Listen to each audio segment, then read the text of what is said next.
attentiveness that is Chris Barnes. All right, well, let's take a walk over to the studio. And we are going to check out Chris Barnes' studio in his brand new house. Look at how clean this is. Let's see if I can get a shot of that. Where is it? There we go. This is where the magic happens. Look at all fake books and Aerosols But organized. it gets better. It gets better because wait till he opens the... Oh, talk about organized. And here we have all the trumpets. That is making trumpet players across the world jealous.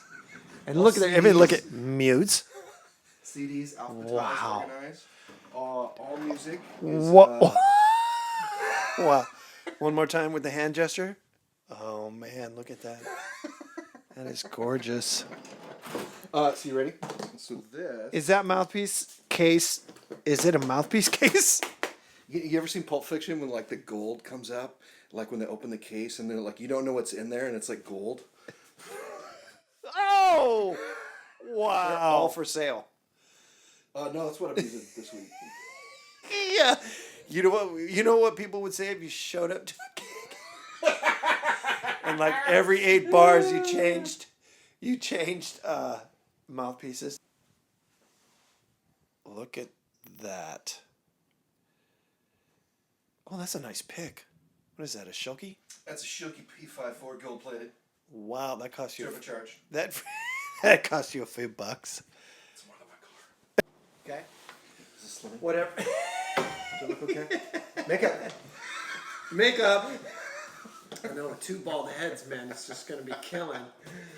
Hey, guys. We are here with Chris Barnes, my friend, and one killer trumpet player here in the Bay Area. I'll go on. And my first interview, he said yes to the first interview series of, you're going to like this, J. Lou Interviews. Nice.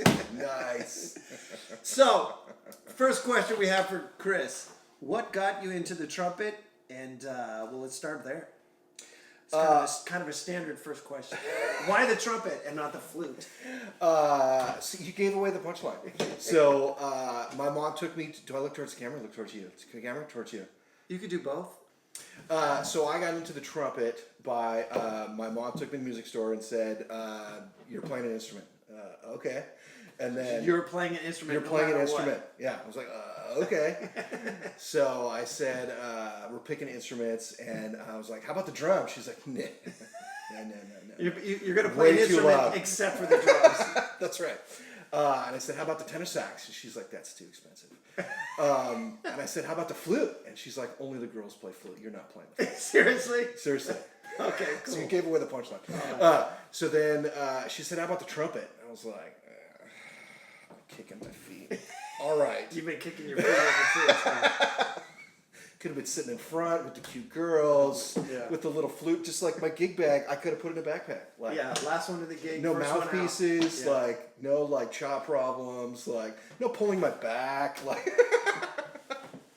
my finger hurts. That would be it. Yeah, no complaining about chops and mouthpieces and whatnot. Right. So that was like that was in 4th grade. Started when I was in 4th grade. Yeah. Did you have a band program in 4th grade? I did. They had like a pull out, so the trumpets would go like once a week. Right. And then you go get pulled out with Mr. Martin. You were lucky because a lot of programs at that time don't even have anything. Yeah. I have a bunch of students who are like starting in 6th grade, starting in 7th grade, and like you can tell the difference. Like those kids have been playing, for a couple of years, and like it helped me a lot, And some are starting in high school even. Right. Yeah. Which is sad. Cool. Now, where did you go to school? I went to College Park High School.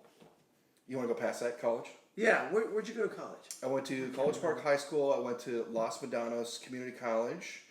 I went to Cal State East Bay. And then I went to San Francisco Conservatory of Music. No degrees held whatsoever. I didn't even know you went to the San Francisco Conservatory. How long were you there? I don't want to brag. I was there for 1 year. That's and a long I dropped time. it. And it's really expensive. No cackling from me.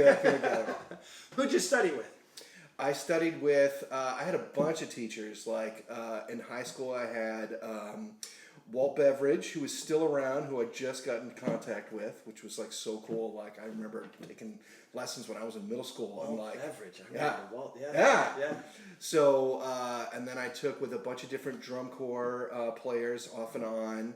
And then my major teachers were Dave Burkhart at the conservatory. Oh yeah, I took from Dave too. He's great. Jay Rosetto at Cal State East Bay, and then I took a bunch of jazz lessons with Eric Jacobson and John Gove to help out with the jazz stuff. Yeah. So yeah, I'm gonna be. Hopefully, I haven't asked him yet, but I'm gonna see if Eric is willing to do an interview as well. You should do it, Eric. I'm gonna twist his arm. Yeah. So, who were your influences as far as? I mean, did you have a mentor, or did you, or was it just players that you learned from, or was there, because when I was younger, I was like, man, I wish I really had a mentor, somebody that just kind of showed me the ropes rather than having to learn it the hard way. I had several little glimmers. There wasn't like one person that went all the way through. But I was fortunate, like in high school, my band director was a trumpet player. And so he would like coach the band, and he'd come back and like he was just hanging with the cats, and like he would like talk, he'd be like goofing around with us, like playing trumpet, and all of us would be like, he just like sounded great. Like he'd pick up his horn and like just start playing. Probably didn't like, practice at all. No, right? didn't practice at all. It sounded great. He could play anything back there. And I was always like, how do you do that? So, one more mention thing. Like I think the big one I had was when I did Blue Devils Drum and Bugle Corps, and so I was like 15, and I was in. They have like 3 different corps. They have the C corps, the B corps, the A corps. So I didn't know they had a C corps. Does Vanguard have a C corps? I don't know about that. Okay. Yeah. Anyway. So I'm in B corps, and it's usually like through high school ish. You know, you can go to 21, but usually high school ish.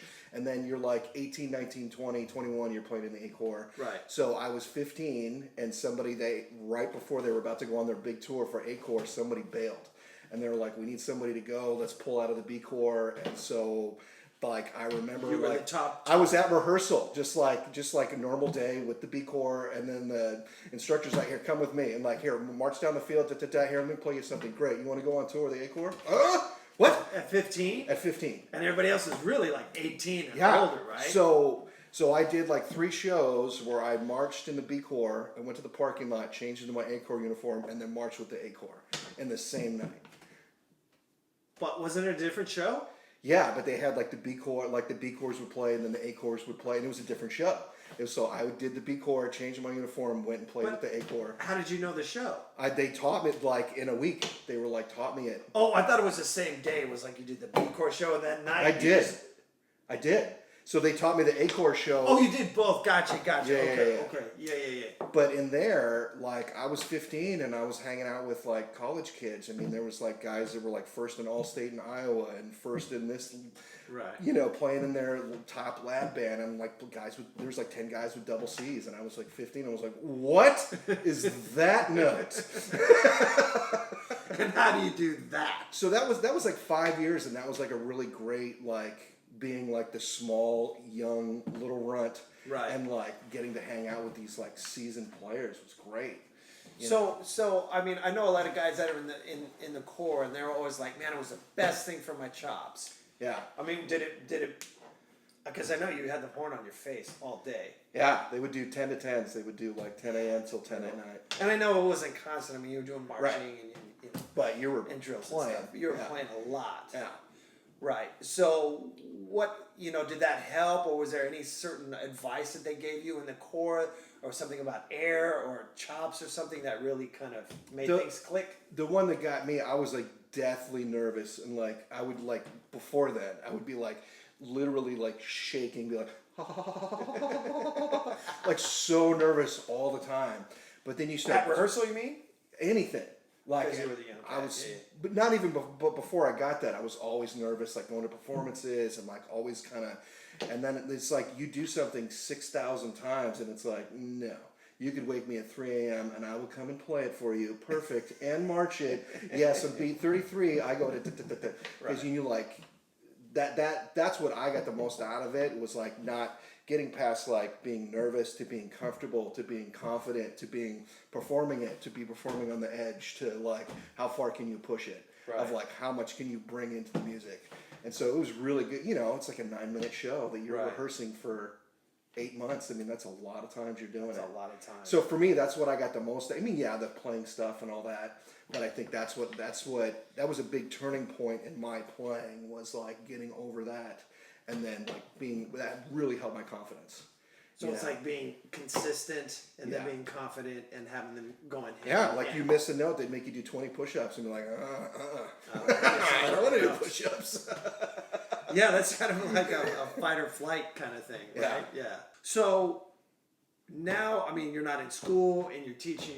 You've got your own students. What's Chris Barnes' typical practice schedule? Now I know you and I spoke about how as we get older, right, we need to warm up a little bit slower. Yeah. Play a couple notes, get a cup of coffee. Yeah. Play a few more notes, maybe check some email. I mean, so once you go into that, like, what's a typical practice schedule? What kind of things are you doing? I mean, is it just keeping in shape, or are you trying to, achieve new goals, or do you write it out? And that's kind of a lot of questions, but no, that's right. That's right. Well, one of the things that kind of from a lesson that I took with one of the guys in the symphony was that he would talk about having a practice journal. Right. So, and for me, I would sit there and practice, but I felt like I wasn't really getting better, and I would sit there for hours and hours and hours, and I feel like I was just maintaining and never really taking steps forward. Is this with a practice schedule? I mean, you were doing the same thing every day, or before? No, before that. Oh, okay. So I was practicing stuff, but I was just kind of meandering, and stuff wasn't getting better. And so were you just kind of doing whatever, and there was no? Okay, gotcha. Yeah. So then I started doing that, and over the years, it's changed. But I find that really helps me. I have a half hour, I have an hour, I have 4 hours. I have nothing the next week. What am I going to do for today, this week, coming up? So I'm constantly judging, and I'll put down in there like my chops felt terrible, and I'll look back and I'll go, because I didn't warm up on Tuesday, and I was doing all this extra crazy high stuff on Wednesday, and then I played the classical gig on Thursday, and I felt terrible. And so it's almost like a diary too of like what's working, what's not working. Right. So for me, I have like several different. I'm super anal retentive about it, but so I have like my. Well, that's good. I mean, if you're not going to keep track, who is? Yeah. Right. So are you going to leave it up to chance, or are you going to keep track of it? So I have like my technique portion, then I have like my classical repertoire portion, then I have my jazz stuff I'm doing, then I have gigs that I have coming up for and kind of get it. So I kind of like try and balance between all of that. And then, like it's different when you're in college and it's like, well, I just have something on Friday. It's like, no, I have 6 performances this week. So how do I juggle, and like string players can practice for 13 hours a day. We can't, there's only, what you were saying, there's only so many bullets in that gun. Now what? Right. So I do like, I have like technique stuff, and I have like a list of like 25 things. Here are the things that I want to do. Literally 25 things. Yeah. Of like, I need to work, and I put in all the things that I need to work on. All right, I've got 20 minutes. I'm going to hit one of those. And I have like those things that I do. For me, like, I find that like practicing the technique stuff helps more than anything. More than classical rap, more than like listening or any of that. I find like for me, that like the technical part of it helps me play, whether I'm playing classical, jazz, lead, whatever. If I'm not, for me, like I got this thing where I like get all fired up when I play, and then I would be like, like have this pain that's like really bad. So I like, and that was something else I learned from another teacher, was like, what is the thing that you are the worst at? That's the thing you start for day one. You do that first. What is that first thing? Is it a breathing thing? Is it a posture thing? Is it an arm, whatever? So for me, that's like, I just like get that as relaxed and loose as I can. Right. And like, I get a lot of extra tension in my face. Like I'll look all, so I like sit there and go, wait. Relax. I'm in a warm bath. Okay. Yeah, makes and sense, then we'll right? expand out from there. Yeah. But I have like this whole list of like laundry list of like stuff I want to do, and then like kind of go from there. Because you know how it is. We've got our warm up, and everybody's kind of different. Some people mouthpiece buzz, some people free lip buzz, some people do the lead pipe buzzing, some people do start right in on the horn. I mean, I'll never forget. I was in the car, and I had it. And it was years ago, and I was buzzing my mouthpiece, and I was kind of crappy at it. And one of the other trumpet players came by, and I was in the car, and the window rolled down. And I go, man, I'm really bad. I can't get this mouthpiece buzzing thing. He goes, why don't you put the mouthpiece in the trumpet and play the trumpet. I guess I could do that, but a lot of guys with mouthpiece mothers come to try to do that. So it's like, I think of it as like cross training. Yes. Right? Absolutely. Totally agree. Right. So if you're a football player, you're doing the tires, right? Right. But and I'm probably stealing somebody else's, Yeah. line here. But where are the tires when you play the game? That's right. Where you're not doing jumping jacks during the game. You're not lifting weights during the game. Yeah. It's like cross training. Yeah. So one quick thing about your regimen, your regimen, you said like 25 things, right? So do you set a time? I know, talk about being obsessive. Yeah. Do you set a timer for each one? Because for me, I'll get obsessed and play something for half an hour and go, oh, there's half of my practice time. Half hour. That's nothing. I've sat there for 2 hours. Da da da da da da. Not right. Da da da da da. It's not right. Da da da da. Do it again. Do it again. Do it again. You will get it. I know. So for me, sometimes I do. I'll set a timer. And I think that's the thing that's kind of I've changed as I've gotten older. Is I don't sit down for an hour at a time. I literally practice all day. Before I go, I usually teach in the afternoons, play at night. Right. So I get up, and for me, I used to be able to just get out of bed and bang. No. I have to have some coffee. I have to walk around. I have to do some calisthenics. I have to do some breathing, and then I start. But I'll play an exercise. I go check my email. I'll do my Clarks. I go do this. I'll do some lip slurs. I go make the bed. I'll go. So for me, that's worked the best. Yes. And some people need help with endurance, and that's never really been an issue. Where that helps if you sit down and play for 30 minutes straight, and it's but for me, I get obsessive and I start doing damage, and it happened this week where it's my back is killing me because I sat there and I knew what I did after the fact. It was I should have just stepped up for a minute and walked away instead of it's not right, it's not right, it's not right, it's not right. Oh! And my head doesn't even feel what's going on. So I like to space out my practicing. So then I feel when I'm doing that, and I know what's happening, is I end up doing more damage than good, and I'm practicing tense and tight and angry and tired as opposed stiff. to I'm coming up fresh and I'll put the video camera and how perfect it's the concert, how perfect can I play this exercise cold, and you have to do that. That's a skill. Right. It's so I'll put the horn on the case on the stand, especially stuff where I have to go whatever. Yeah. So I'll put the horn down and go do something else.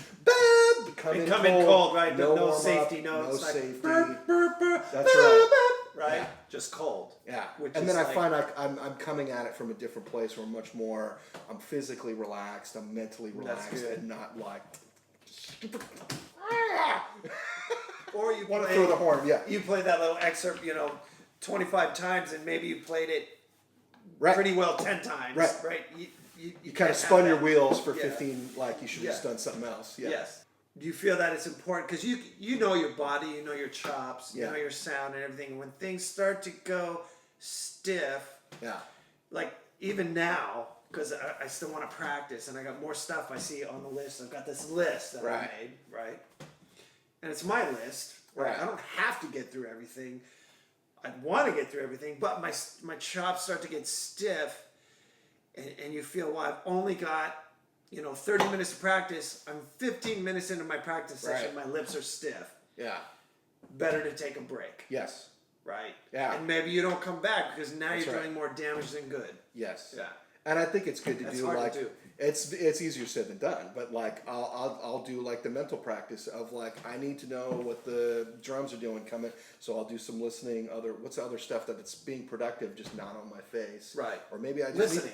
Maybe I just need to warm down for 5 minutes, or maybe I just need to step away for 5 minutes and not, But I like doing the mental stuff, the whistling through stuff, the singing through stuff. Oh, okay. Just to kind of practice the rhythm, or I'm fingering along with the track, and it's I'm still working on. That's a good point. Yeah. So you're still practicing, but you don't have the horn on your face. That's right. And we kind of forget, we're musicians, and a lot of being a musician is listening. Yeah. And you just said you can practice by listening and fingering along, so you're still getting the mental and oral connection with the tune. And that's the thing that I really started to get back into lately. It was really recording myself a lot. And That's what I was going to bring up. Recording It yourself. forces you to like get the horn off your face, and it's like it's that whole like you're lifting weights and you're working on. You don't do 500 of them. You do a set. You rest. down. You do a set. Right. And same thing. Da da da da da da da da da da. Play. Oh, I'm a little flat on the thing. Da da da da da da da da da. Let me play back. Oh yeah, I'm still sharp on there. So you're a proponent of rest as much as you play, right? That seems to be pretty much a golden rule, right? Yeah. Cool. Let's get into, because I've subbed for you on a lot of musicals. Yeah. And we've played musicals together. And I'm always amazed at how neat your book is, right? And how it's all organized. Arts and I know crafts. Arts and crafts. I know you're like you'll copy pages and make sure everything just flows right. All your sticky notes are spot on, and if your sub's getting lost, then it's your sub's fault, because That's your right. books are That's right. perfection. That's right. Right? Can you talk about how to prepare for a musical? Like, you haven't even sat down. Maybe hopefully you get the book in advance. Right. Maybe you get a day in advance. Maybe you get a week in advance. So let's talk about that, and let's talk about maybe pit etiquette. Yeah. Because we've talked about this before. Yeah. Where there's kind of do's and don'ts about being in the pit. So let's start with first. How do you prepare for a show? What's your routine? Well, there's two different A musical. A musical. Yeah. There's two different versions, just to make it clear for people that don't know. There's the national tour preparing, then there's like the community theater local show preparing, which is different. Right. So like the national tour, you'll typically get the book 2 weeks in advance if you're lucky. Right. Right. I've done some where it's like, no, there's no advance book. You're just going to show up Just and gonna do it. sight read. Yeah. Yeah. So you get an advance book, and if the guys were helpful, they'll put in the cuts, the little markings. The guys who played it before The guys you. who played it Right. before you. Right. When you see the actual book, every little note has been changed. You'll see what the conductor's going to say on every little thing, and you don't say, "Is bar 4? Is that going to be short?" Or no, it's like they've been doing it for a year and a half, and they've been doing 8 shows a week for a year and a half, and the 25 trumpet players alone have played the book. Right. It's in there. Right. So when I'm preparing for a national tour, I'm doing exactly what the page says. Right. Of like, here's what it is, and for me, I do as many things as I can play along with the track, so I can kind of know, hear the drums, jump, play. So I know all. It's really like coming in for a lot of Broadway shows. There's a lot of don't play, bop. Right. And then another one. Yeah. Bop. And there's been 2 shows where they had a video camera of like they use for backstage, but they sent it to you so you can kind of see the conductor going dun, dun. That's got to be really helpful. Yeah. Especially for some weird transitions. Like the hardest changes. the hardest one I did was subbing on Wicked, and there are 4,000 little holes. And when I was subbing on it, they'd been doing it for 6 months. And then I was coming in. I was like, I need to know this backwards and forwards, like nobody's business. Like the back of your hand, So for that, I played along with the video, and I listened to every little thing that they were doing, phrasing wise, how the conductor's like, is it bomb? Is it bomb? Whatever. Typically for Broadway, it's like, it's right there. There's no whatever. So I would put on the big screen TV, and I would crank up the stereo, and I would do my whole routine of like, all right, I'm sitting in the pit, I'm getting ready, and like you got all your mutes out, all my mutes arranged out. like you're gonna be. The B flat's gonna be here, the flugel's gonna be here, the pick's gonna be here. It's straight cup, harmon, ba ba ba. My pencil's there, my valve oil's there. I got my water, whatever. You got your nest. That's right. The gig nest. So I will practice like little things that I need to do, but a lot of that's what helps me is the repetition of like doing it with the conductor, and that's super. I wish every show did that, because I came in, I knew exactly, and there was a couple like tricky bum, ba ba, bum bum, like there's like these double little like it's very easy to be like bum. That's not the one. Right in the pothole. Right. So for that kind of stuff, like I'll do it with the video if it's there, or like I'll do it with I'll get a recording, get a hold of the national touring Broadway show production and listen to every little thing they're doing phrasing wise, and then go through the book and go, oh, this is in a different key, this is a different form, this I can't play this, and I'll put notes, sticky notes, I can't play this with a CD, this works until 133 to da da da da da, and so I'll go through and repeat it. And that was kind of an old drum corps thing. It was like the repetition like really helped me. Every time I repeat it, my shoulders would just come down. And then when I get in the heat of the moment, and I was doing 2 shows, you know, but but for Wicked, I probably played it through 25 times. Right. The entire show, just running it. Right. That's not even woodshedding, practicing. So I came in, yeah, and the conductor came back and he was like, hey, great job. And like the lead trumpet was like, hey man, I can tell you did your homework, thanks man. Yeah. So it was like, all right. I did do my homework. I did do my homework, and the lead trumpet level, that's all I want. Like that, the big dog is happy. It was like, hey, sounded great, whatever. Yeah. You know, and for the community theater or local theater stuff, there's often a lot of cuts. Right. So I do all the arts and crafts, and I don't care how long it takes. I will like photocopy and cut and paste, and like get the little clothespins on whatever. And it's part of it is for me. Because I don't want to be like fumbling through and go, oh, 54 goes to whatever. I don't want to miss.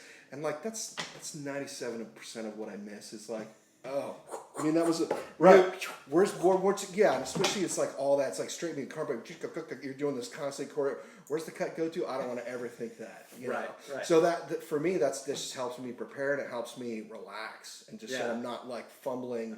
And then like I'm sick and somebody's gonna come in and like I've done it and it's like the guy's just like I don't know where this cut is. Like who wrote this part? And and it's like it makes me look bad. Now you look bad. I look bad, you know.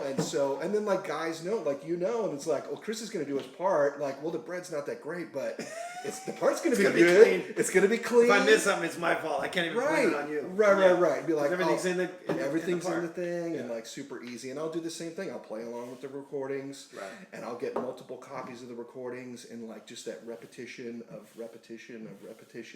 and then I feel more and more relaxed. Coming in, like I got one coming up where I'm doing to producers. It's like the second hardest show I've ever done. So and it's a blow. So I will purposely like practice doing those big production numbers. Are you doing lead? Are you playing lead? Playing lead. Yeah. So, but I'm missing a show, so I'm going to make sure that my book is like ready to go. Yeah. So the guy subbing in going, great. Yeah. And he knows like, oh, Chris will take care of me. Yeah. You know. And hopefully it's somebody who's played the show before. That's right. Right. And it kind of knows the flow of everything. Yeah. Let's talk about, I know we talked about preparing for the musical. Yeah. Let's talk about kind of the do's and don'ts. It's not really discussed most of the time. Sometimes you have to learn the hard way. Yeah. So give us the do's and don'ts about playing in a pit. It's kind of amazing to me, like the common sense stuff people don't do. Right. You know, I'll give you an example of things not to do. Like I was just doing a show and a trumpet player, subbing on a show, like brought in it's not in the show, but he has like a little flute, like a little penny whistle. And it's like the house is open and people are looking down in the pit and he's like just like playing movie themes and like I was like, what are you doing? You know there's people out there looking at the what? That would be number one. Don't play some foreign instrument on some don't tunes. play like I hear people doing it and they're like are we playing that song this evening? No. Don't do it. Don't play other themes. That's right. It's a classical gig. I did a classical gig, and it's like the brass ensemble set up, and it's like a choir behind us, and like, like we were just gonna set up and not really warm up. It's like you're just gonna tune and go, and so like we set up, the choir comes out, it's all quiet, and some guy like and all of us are like, you see like, what are you doing? No. Dead center on stage. It's completely quiet, playing jazz and a strictly classical. Gotcha. Yeah, like common sense stuff. That would be a don't. That would be a don't. Yes. Yeah. What else is on the list?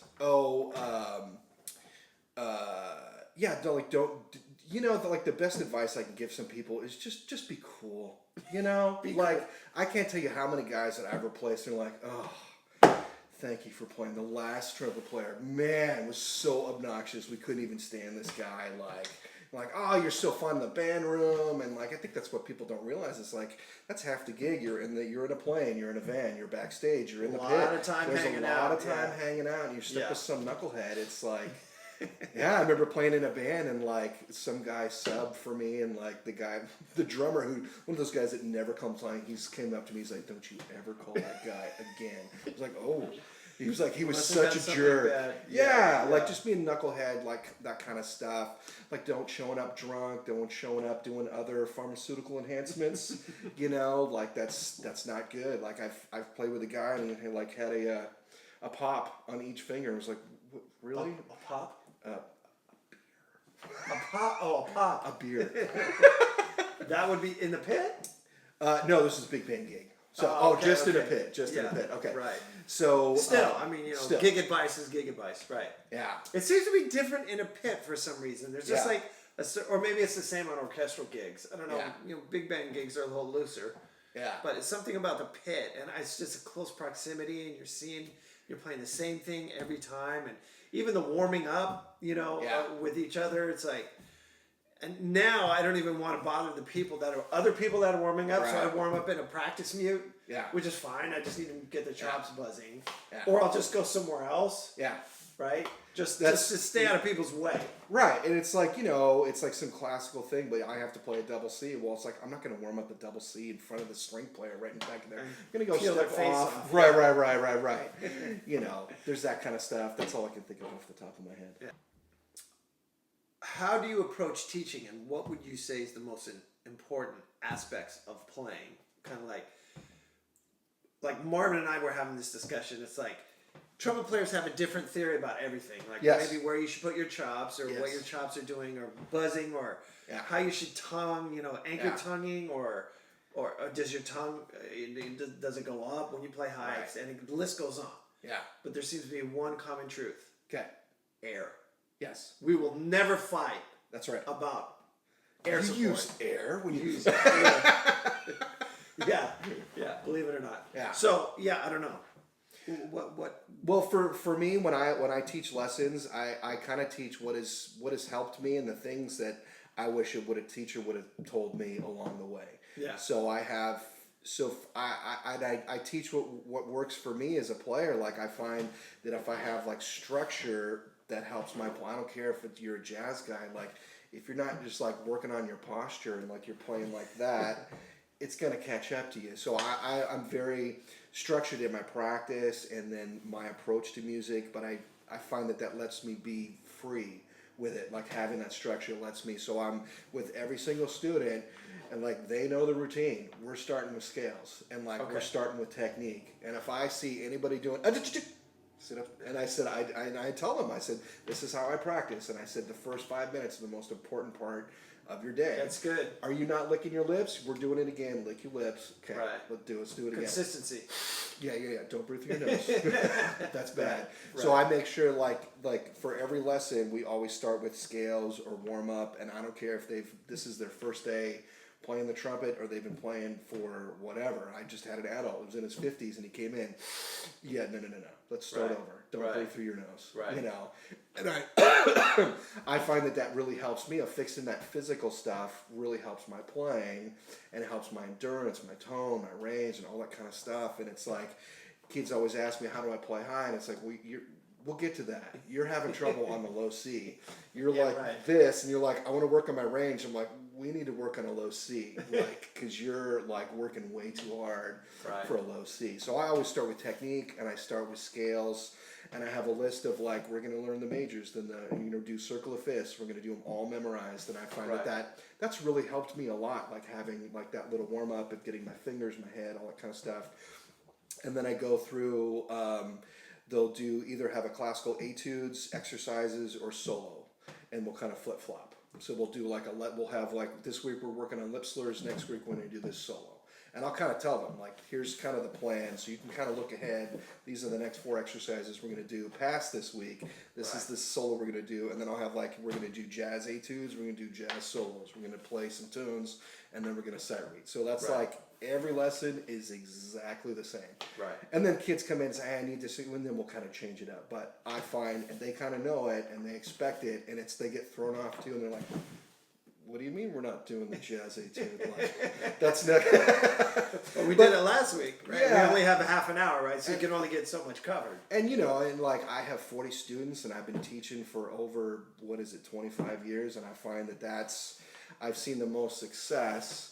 Like having your set routine of like the lesson and like here's what you're gonna practice, Right?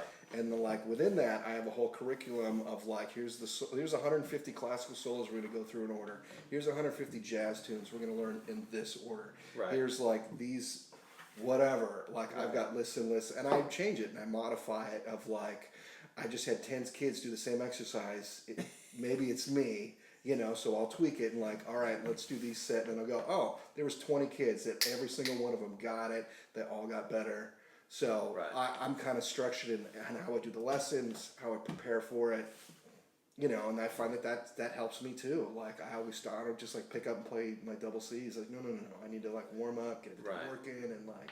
And I explain it to them. Like I explain like, this is how I practice too.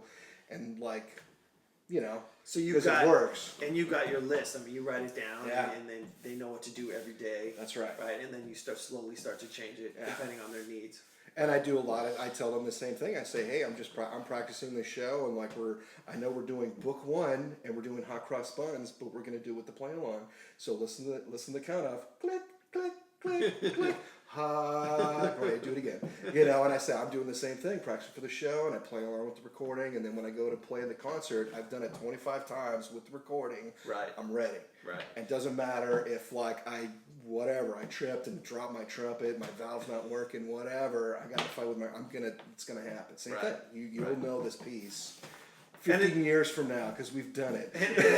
And like kids, they never use on their own. They never pull out those CDs and play along with them. None of my students ever do. Yeah. And I'll open the book and go, whoa, look at this right. play along CD. Yes. Have you ever played with it? No, it's freshly and sealed. Right. Hey, let's try this. Pulling the tab off. Yeah. Oh, really? I wish I had those when I was in 4th, 5th, 6th, 7th, 8th grade. Right? And like I had a book and I was like, I don't know how this rhythm goes, as opposed to push play. Yeah. It's almost like cheating, right? Yeah. It's like this is how it goes. It's like getting the math answer. That's right. Yeah, on the test before you take the test. Yeah. What was one thing? Is there one thing that you can pick out that helped you the most? Yes. About your playing? It could be a mouthpiece, it could be a horn, it could be I a already teacher. had it, but go ahead. Okay, I'm just just letting people know. It could be anything. Yeah. It could be anything. Yeah. But you seem to already know what it is. So what was that? I would say like one of the biggest things that I had trouble doing was, and it's gotten less and less the older I get, but it's still there, but I know it's there now.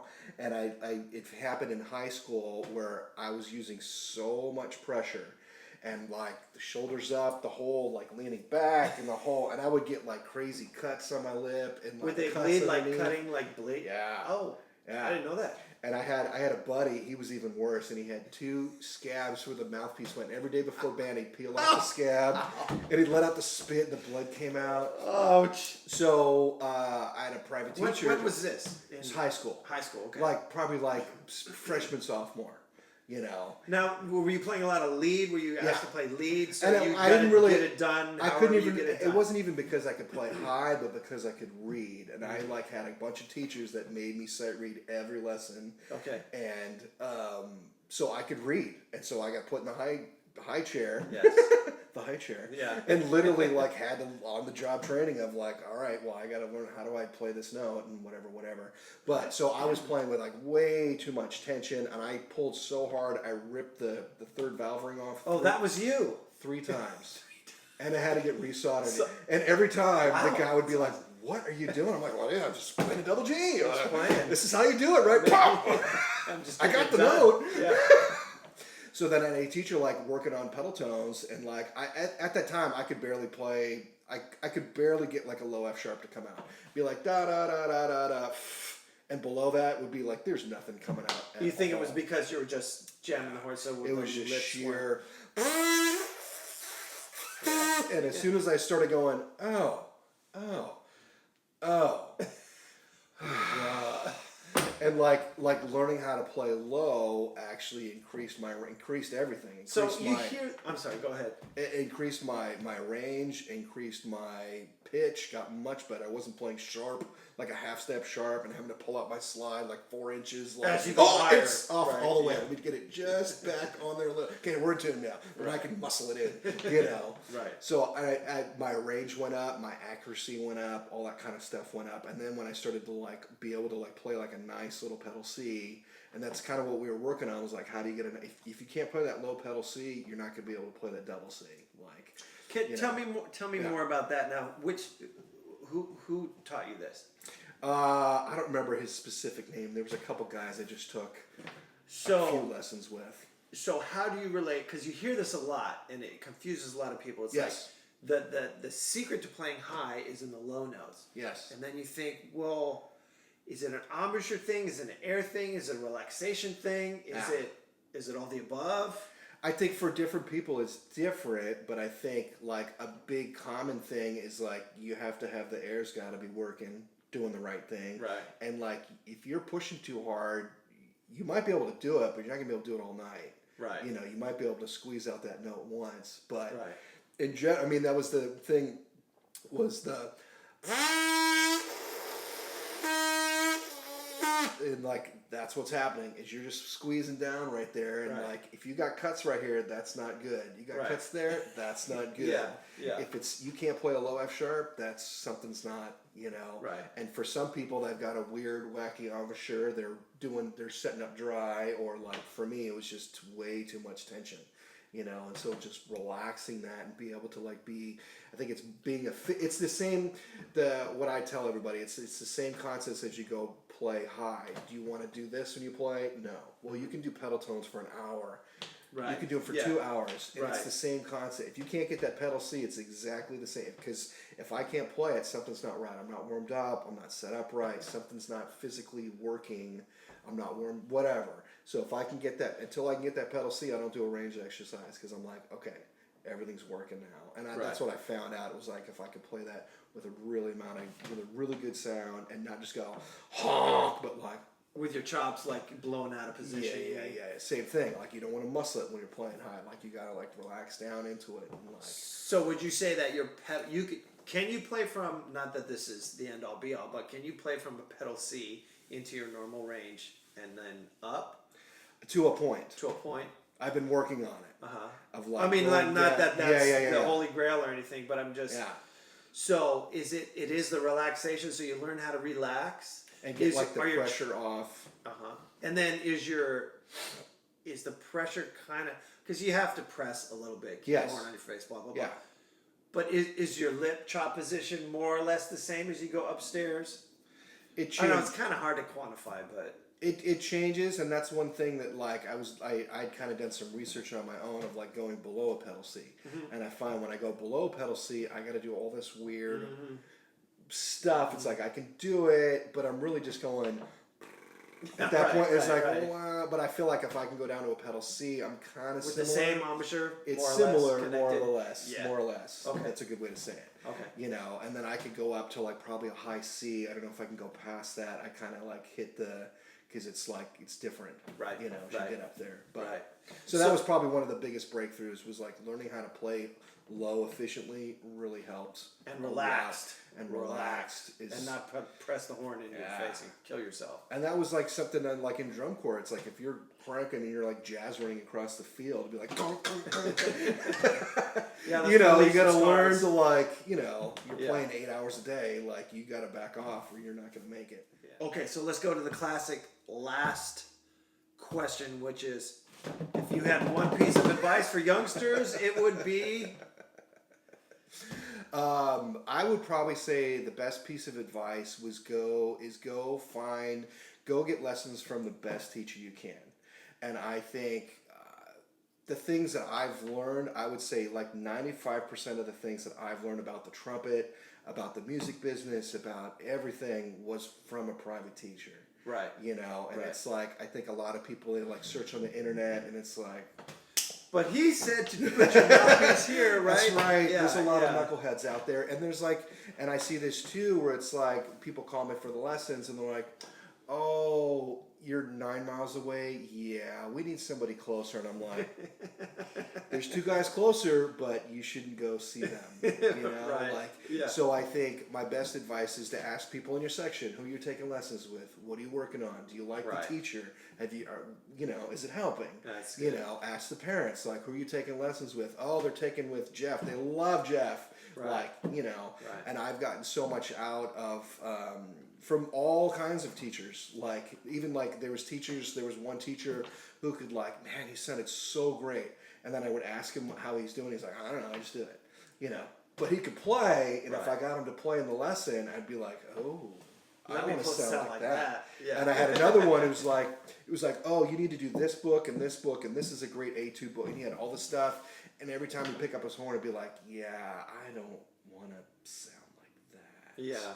But Right. so I think if you can find a balance of like somebody that you respect, somebody you admire, and then like you can pick their brain about and know that somebody's like, they believe in you and know that like, no, it's all right, we're gonna get through it. Like Patience. patience. Yeah. So I think like that's my best advice is to find a teacher that you click with and like, you know, that's what's helped me a lot. It's like picking their brain of like these same questions, like how do you practice? Right. How do you practice this thing you're doing on Saturday? Like how did you Right. prepare for that? Why are you using that mouthpiece? What recording did you listen to match that? Right. Whatever. All those Yeah. really, really super specific stuff. Picking their brains and getting a lot Picking of their information. brains and getting like, and I think from people that play and not just like, oh, I used to play trumpet in high school. It's like, no. I want somebody, like, go to somebody like, this is Who's what felt the pain? that's felt the pain and like, this is what they do. Like, you come Right. study with me, you're going to see the scars and like, I'll show you the scars of where. Right. Don't be there forever. I don't do that anymore, but don't be there That's forever. right. That's right. Well, Yeah. you bring up a good point. You took from one guy who had no idea. He couldn't break it down, Yeah. but he sounded great. Yeah. So, I mean, there could be something, I mean, there's a school of trumpet playing where you don't really talk about the chops. You don't talk about this. And it's just like, Yeah. sound like this. Yeah. And then there's something to be said for that, Yes. right? I mean, now, then the problem is, well, if you show up, if you know, and you've got your mouthpiece like this, Right. and then you trying to sound like the guy sounds beautiful, you're going to be hard pressed to recreate that sound with your embouchure that's whacked out. That's right. That's So right. there are some fundamentals, Yes. physical fundamentals that we try to adhere to. Yes. And then once everything's kind of in line, then let's sound like that guy. Right. So you can get, you can get a lot from both. Yes, right? absolutely. Right? Yeah. And I had another agree. teacher who was Yeah. always like, just play it musically. But it also worked because I didn't have like major stuff. Right. And then I started doing that, and then that really changed my playing Yeah. because I was approaching it in a much more musical. Musical. Make it sound good. Make it sound so stiff and rigid, and then I'm not tired now, and it sounds better. Right. Yeah, so there's like these different schools of thought, Yes. right? And you can benefit from both depending on how you think about it and how you approach it. Right. So I always think it's like you did is like keep an open mind. Yes. And just take, steal from everybody. So another piece of advice that really helped me was play with be the worst player in the room coming up, And I had several instances where I was that guy, and I can't tell you how much I learned. Like there was the Blue Devils where I was 15 playing with 21-year-olds. They could play Right. circles around me, Right. but it made me step up, and I could ask them and hang out with them and ask them all that kind of stuff. You were inspired. San Francisco Youth Orchestra. I started out as second trumpet, and then I got to hang out with this kid who was like playing in the conservatory and sounded Right. amazing, and I want to sound like this guy. And then I worked up, and then I was that guy. Yeah. Yeah. And then playing at Cal State Hayward, I was playing in the big band. I was trumpet 5, and Right. then I got up to trumpet 4, trumpet 3, and all those guys were all 10 years older than me. Right. So it was great. I just did a gig playing with Johnny Mathis this last weekend, and one of the other guys is 15 years older, one of the guys is 25 years older than me. Right. So it was great to pick their brain about trumpet stuff. They've been around almost twice as long as me, and to ask them the same stuff, and Sure. just to hang and play and with all guys that have been around. It was great. So I find hanging around with teachers that are better with you, players that are better with you, talking shop with guys that you respect, that. Right. That really helps, all of it. Right, So. and on that tip too. I mean, guys are gonna go, well, I mean, what if I call this guy and I want to take a lesson? He's gonna say no, or maybe I want to sit in with his band. They're gonna make fun of me or something. They're gonna let me play. Yeah. If they know that you're a student and you're Yes. into playing trumpet Yes. and you're really like hungry for the information, Yes. 99 times out of 100 they're Yes. gonna be happy to see you. Yes. Right. I mean, occasionally there's gonna be that guy that's hey kid, don't bother me. Right. But right, that's I think an exception to the rule. I People totally are agree. excited, Yeah. like you are when you have a student who's young and is coming and is like, I want to learn this solo, and they're all excited. It's like then you get all excited too, right? Yeah. Yeah, And so- I will go out of my way to help that kid. Exactly. It's like, Yeah. show me how to. All right. Here. Yeah. Call me on Saturday. I'll show you. This is how I do it. right. Cool. Right. Where can people reach you? You can reach me on my website, which is www.chrisbarnestrumpet.com. Awesome, Chris. Thank you, J. Lou. Thanks, man. Thanks for doing this.